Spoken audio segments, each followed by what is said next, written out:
Assalamualaikum warahmatullahi wabarakatuh. Waalaikumsalam. Perkenalkan, kami dari kelompok 7 yang beranggotakan Ahmad Saifuddin Agil Rapsanjani dengan NIM 155. Yang kedua, Lipuddin Mustafa, saya sendiri sebagai moderator dengan NIM 142. Yang ketiga, Ahmad Injul Maula dengan NIM 165. Dan yang terakhir, Ardinata Reza Saputra dengan NIM 150. Yang akan mempresentasikan kertas kerja audit sistem informasi. Dengan tema optimalisasi pelayanan dalam sistem informasi rumah sakit. Subtemanya, meningkatkan efisiensi dan kualitas pelayanan pasien.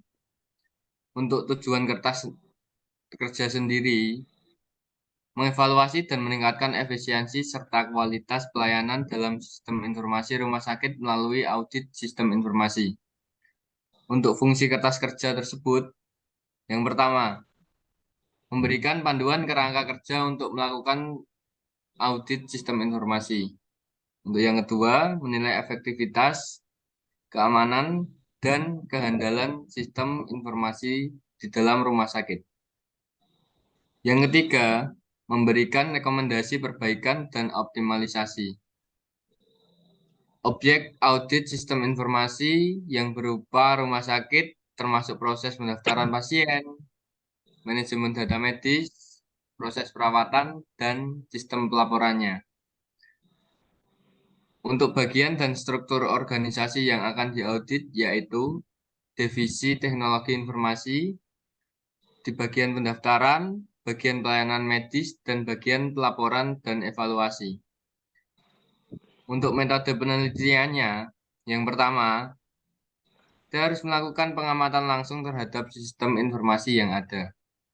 Yang kedua, pemeriksaan dokumen terkait seperti kebijakan dan keamanan, prosedur operasional, serta laporan performa.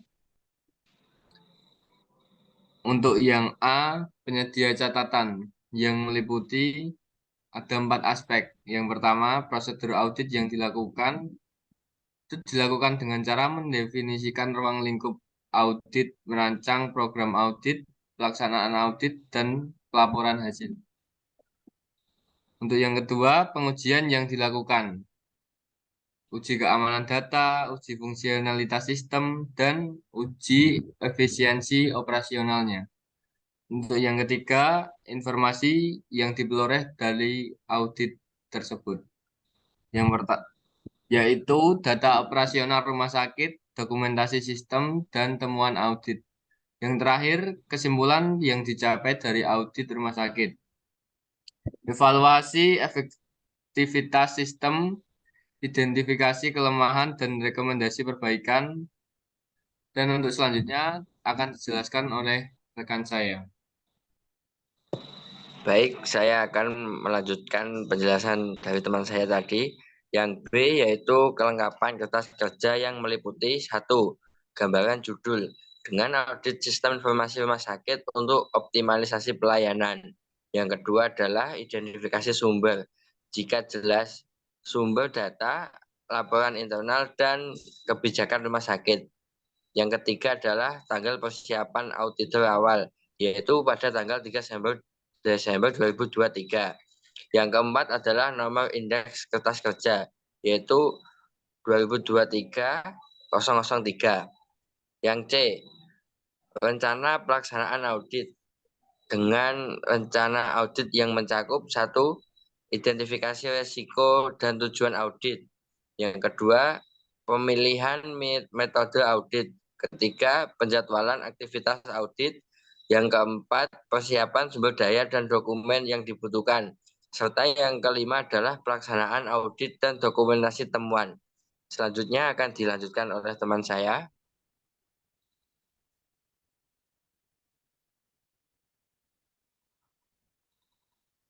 Izul Maula. Yang D, COBIT. Yang pertama yaitu governance objektif yang terbagi dalam domain evaluasi, direct and monitor atau EDM, itu yang bertopik evaluasi dan pengawasan government sistem informasi rumah sakit. Pertanyaannya yang akan ditanyakan yaitu bagaimana evaluasi kinerja sistem informasi dilakukan oleh pihak manajemen. apakah ada mekanisme pengawasan yang efektif terhadap kebijakan keamanan informasi? Bagaimana proses pengambilan keputusan terkait investasi dan strategi sistem informasi? Untuk yang kedua, manajemen objektivitas yang terbagi dalam domain. Alien Plan and Organ atau APO. Topiknya yaitu percobaan, perencanaan, dan organisasi sistem informasi rumah sakit. Pertanyaannya yaitu sejauh mana strategi sistem informasi rumah sakit selaras dengan tujuan organisasi, bagaimana proses perencanaan dan pengorganisasian sistem informasi dilakukan, dan apakah kebijakan dan prosedur keamanan informasi dengan baik. Untuk build, acquire, and implement atau BAI, topiknya yaitu pembangunan, pengadaan, dan implementasi sistem informasi rumah sakit. Yang ditanyakan yaitu bagaimana proses pengembangan sistem informasi untuk mendukung kebutuhan rumah sakit, sejauh mana integrasi sistem informasi baru dengan sistem yang sudah ada, dan bagaimana manajemen risiko dalam fase pengadaan dan implementasi dilakukan. Untuk deliver service and support atau DSS, topiknya yaitu pengiriman, pelayanan, dan dukungan sistem informasi rumah sakit. Pertanyaannya yaitu bagaimana layanan dan dukungan teknis terhadap pengguna sistem informasi dilakukan, sejauh mana sistem informasi mendukung pelayanan dan perawatan pasien, dan bagaimana manajemen penanganan insiden dan pemulihan setelah bencana. Untuk monitor, evaluate, dan NSS atau MIA, yaitu topiknya pemantauan, evaluasi, dan penilaian kinerja sistem informasi rumah sakit. Untuk pertanyaannya yaitu bagaimana proses penataan kinerja sistem informasi dilakukan, apakah ada evaluasi reguler terhadap keamanan dan kehandalan sistem, dan sejauh mana penilaian risiko dilakukan untuk mengevaluasi efektivitas semua informasi. Selanjutnya akan dijelaskan oleh Agil. Ya, terima kasih sebelumnya buat teman-teman yang sudah membaca tadi tulisan di atas. Nah, dari hasil penelitian tersebut dan berdasarkan kertas kerja audit sistem informasi rumah sakit dengan tema optimalisasi pelayanan dalam sistem informasi rumah sakit dan dengan subtema meningkatkan efisiensi dan kualitas pelayanan pasien serta tujuan untuk mengevaluasi dan meningkatkan efisiensi serta kualitas pelayanan melalui audit sistem informasi. Nah, berikut adalah hasil dari penilaian dari beberapa aspek kerja tersebut. Nah, yang pertama itu ada objek audit sistem informasi. Nah, sudah jelas dan spesifik mengidentifikasi suatu objek audit yaitu sistem informasi rumah sakit, yaitu meliputi proses pendaftaran pasien, manajemen data medis, proses perawatan, dan sistem pelaporan. Nah, kedua ada bagian dan struktur organisasi yang akan diaudit. Nah, sudah teridentifikasi dengan baik mencakup divisi teknologi, informasi, bagian pendaftaran, bagian pelayanan medis, dan bagian pelaporan dan evaluasi. Nah, kemudian C, ada metode penelitian audit sistem informasi. Nah, metode penelitian meliputi pengamatan langsung terhadap sistem informasi, pemeriksaan dokumen terkait, dan uji keamanan data, serta fungsionalitas sistem, serta efisiensi operasional. Nah, di D ada penyediaan catatan. Nah, di penyediaan catatan ini ada prosedur audit, pengujian, informasi yang telah diperoleh, dan kesimpulan yang dicapai sudah teridentifikasi dengan baik. Nah, pengujian melibatkan uji keamanan data, uji fungsionalitas sistem, dan uji efisiensi operasional. Nah, di E ada kelengkapan kertas kerja. Kertas kerja mencakup gambaran judul yang jelas, teridentifikasi sumber data, tanggal, persiapan auditor, dan nomor indeks kertas kerja. Nah, di F ini juga ada rencana pelaksanaan audit, yaitu rencana audit sudah mencakup identifikasi risiko, tujuan audit, pemilihan metode audit, penjadwalan aktivitas audit, persiapan sumber daya dan dokumen, serta pelaksanaan audit dan dokumentasi temuan.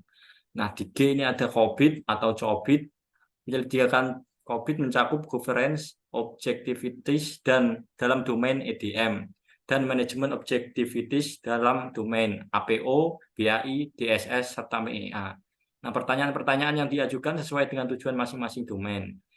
Nah, ada kesimpulan. Nah, kesimpulan dari kertas kerja di atas yaitu rumah sakit ini terlihat komprehensif dan telah mencakup aspek-aspek penting dalam mengevaluasi efisiensi dan kualitas pelayanan melalui sistem informasi. COBIT digunakan sebagai kerangka kerja yang baik untuk mengevaluasi aspek governance dan manajemen dalam sistem informasi rumah sakit. Nah, penting untuk mengajukan dengan pelaksanaan audit sesuai dengan rencana yang telah dibuat dan mengimplementasikan rekomendasi, perbaikan, dan optimalisasi yang dihasilkan dari hasil audit. Terima kasih kepada teman-teman yang sudah menjelaskan dan hadir untuk Zoom kali ini. Untuk harapan kedepannya kepada dosen pengampu, yaitu Putri Kurnia Handrayani, dapat membimbing dan mengajarkan kepada kami, khususnya kelompok 3. Sekian dan terima kasih. Assalamualaikum warahmatullahi wabarakatuh. Waalaikumsalam warahmatullahi wabarakatuh. Waalaikumsalam warahmatullahi wabarakatuh.